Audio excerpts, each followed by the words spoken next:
주와 함께 걷는 이 길에. 무용교회에서 유형교회로 오늘의 묵상입니다. 40일 동안 예수 그리스도를 묵상하고 하나님의 은혜와 사랑을 묵상하는 시간이 되었으면 좋겠습니다. 오늘은 여호수아 20장 1절에서 3절 말씀을 묵상하겠습니다. 성경 말씀을 보겠습니다. 여호와께서 여호수아에게 말씀하여 이르시되 이스라엘 자손에게 말하여 이르기를 내가 모세를 통하여 너희에게 말한 도피성들을 너희를 위해 정하여 부지 중에 실수로 사람을 죽인 자를 그리로 도망하게 하라. 이는 너희를 위해 피의 보복자를 피할 곳이니라. 오늘 말씀은 이스라엘 백성들에게 주신 도피성에 대한 말씀입니다. 도피성의 의미는 이렇습니다. 출애굽 이후 광야 여행 중에는 고의적 살인이 아닌 부지 중에 살인을 행한 자는 회막 뜰에 있었던 번제단으로 피하여 자신의 생명을 보존할 수 있었습니다. 그러나 이스라엘 백성들은 광야에서 회막을 중심으로 살던 집단 거주 체제에서 벗어나 이제는 팔레스틴에 정착하여 각 지파별로 자신의 기업을 가지고 있었습니다. 정착하여 흩어져 살아가면서 부지 중에 행한 살인에 대한 보복을 피하기 위해 회막으로 도망하는 것은 거리상 너무 멀기 때문에 피하는 도중에 보복을 당할 위협이 큽니다. 그래서 하나님께서는 도피성 하나가 아니라 가나안 땅 여러 곳에 도피성을 만들어 하나님의 긍휼이 어느 누구도 소외됨 없이 온 백성에게 골고루 적용되도록 배려하셨습니다. 도피라는 말은 피난처, 안식처라는 개념을 가지고 있습니다. 하나님께서 피난처요 안식처인 도피성을 만드신 목적은 무엇이었을까요? 그것은 피해 보수법이 남용되어 억울한 죽음을 당할 수 있는 사람의 생명을 구하려는 것이었습니다. 보수법이라는 것은 구약 시대에는 살인자를 국가에서 처벌하지 않고 피살자의 친지 중에 한 사람이 피해 보수자가 되어 살인을 행한 가해자를 죽여서 자신의 친족의 원수를 갚게 했습니다. 이런 행동은 율법에 근거한 합법적 행위였습니다. 문제는 고의가 아니라 부지 중에 즉 실수로 살인한 자에게까지 이 죽음의 복수가 있는 것입니다. 그래서 하나님은 부지 중에 살인한 자를 살리기 위해 도피성 제도를 세우셨습니다. 보수법과 도피성의 제도를 보면 십자가를 묵상하게 됩니다. 인간의 죄에 대한 심판하시는 하나님의 공의가 있다면 또한 죄인을 용서하시는 하나님의 사랑을 동시에 나타내시는 유일한 방법인 것입니다. 우리는 살다 보면 현실을 도망가고 싶을 때가 종종 있습니다. 업무적으로는 과로로 인해 현실에서 도망가서 쉬고 싶은 마음이 생길 때도 있을 것입니다. 나도 모르게 일을 저질러 놓고 수습이 안 돼서 현실을 도피하고 싶을 때도 있을 겁니다. 매일 반복되는 일상생활에서 무료함을 느낄 때 현실에서 도피하여 생각을 시키고 싶을 때도 있을 겁니다. 죄의 유혹을 돌이킬 수 없는 실수를 했을 때 현실에서 도피하고 싶은 마음이 들기도 할 것입니다. 여러분은 언제 현실에서 도망가고 싶으셨습니까? 앞에서 예를 들었던 상황에 놓인 사람들은 현실 도피가 필요한 것이 아니라 그의 마음을 편하게 놓을 수 있는 안식처가 필요한 것입니다. 더욱이 요즘은 남들에게 자신의 속 얘기도 쉽게 할 수 없는 시대가 되었습니다. 소문 날까봐 두렵기도 하고 얘기해봐야 상대방이 공감도 해주지 못하니 굳이 말해서 뭘 할까라는 생각도 드는 것입니다. 요즘 현대인들에게는 아름다운 자연보다 편안한 휴양림보다 더 편안한 안식처가 필요합니다. 혹시 지금 현실에서 도망가고 싶으신 마음이 있다면 예수께로 오십시오. 예수께로 오라는 말을 들었을 때 너무나 식상한 말씀처럼 들리셨습니까? 너무나 당연한 말씀처럼 들리셨습니까?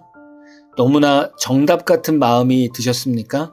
이런 생각을 하셨다면 그럼 여러분은 정말 예수께로 오셔서 안식을 취하셔야 합니다.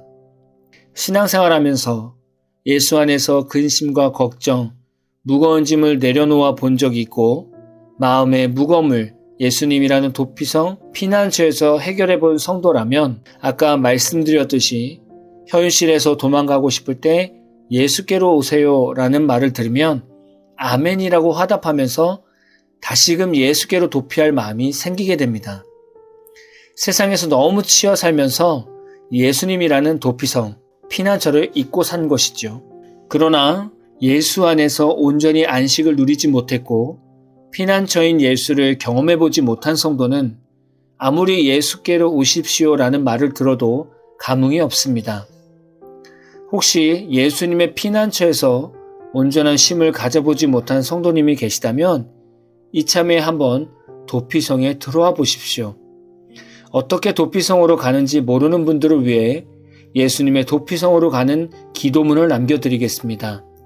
같은 마음으로 듣고 묵상하며 기도하시면 좋을 것 같습니다. 예수님, 저는 지금 너무나 힘들고 피곤하고 지쳤습니다. 내 욕심, 내 계획대로 살다 보니 온통 죄 가운데서 죄인으로 살고 있었습니다. 이제 예수님이라는 피난처로 달려갑니다. 세상에 물든 이 몸, 죄 가운데 쓰러진 이 삶을 받아주시고 안아주시옵소서. 나의 먹먹함을 가지고 달려갑니다.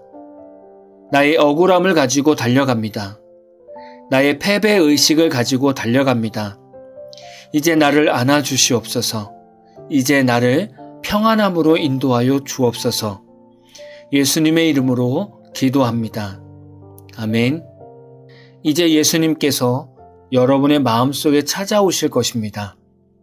이 묵상을 작성하는데 제 마음에 하나님께서 이렇게 말씀하십니다. 이 묵상을 듣는 사람 중에서 지금 예수님의 피난처가 꼭 필요한 성도가 있다고 하십니다. 그래서 이런 음성을 주셨어요. 너가 나에게 온전히 돌아오기를 기다렸다. 많이 힘들었지? 라고 말씀해 주셨습니다. 혹시 도피성으로 나아가는 기도를 들으셨을 때 하나님께서 혹시 나를 부르시는 것 같다는 감동이 있으시면 그 자리에서 좀 더 기도해 보십시오. 하나님은 지금 여러분의 마음을 회복시켜 주시고 위로해 주시기를 원하십니다. 잠잠하게 묵상하시면서 예수님께 여러분의 생각과 마음에 있는 모든 죄와 상함을 내어드리십시오. 예수님께서 지금 평안함으로 이 영상을 듣는 이들에게 찾아가실 것입니다. 오늘 마무리 찬양은 위러브의 나의 피난처 예수라는 찬양입니다. 찬양 후에는 잔잔한 연주곡이 있습니다. 말씀을 생각하시면서 피난처이신 예수님께 나아가는 기도를 계속해 보십시오.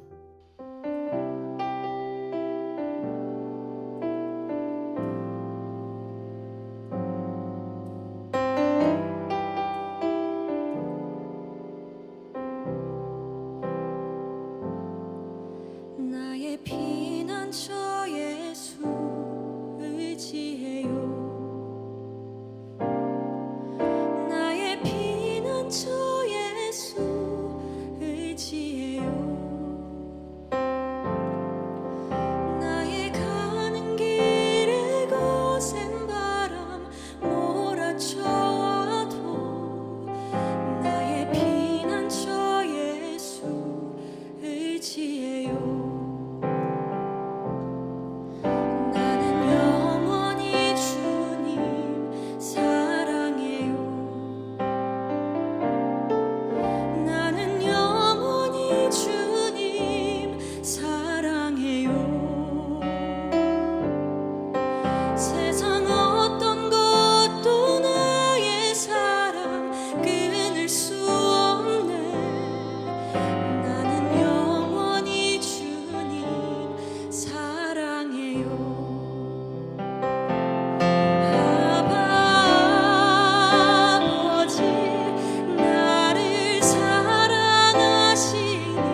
주세요.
음.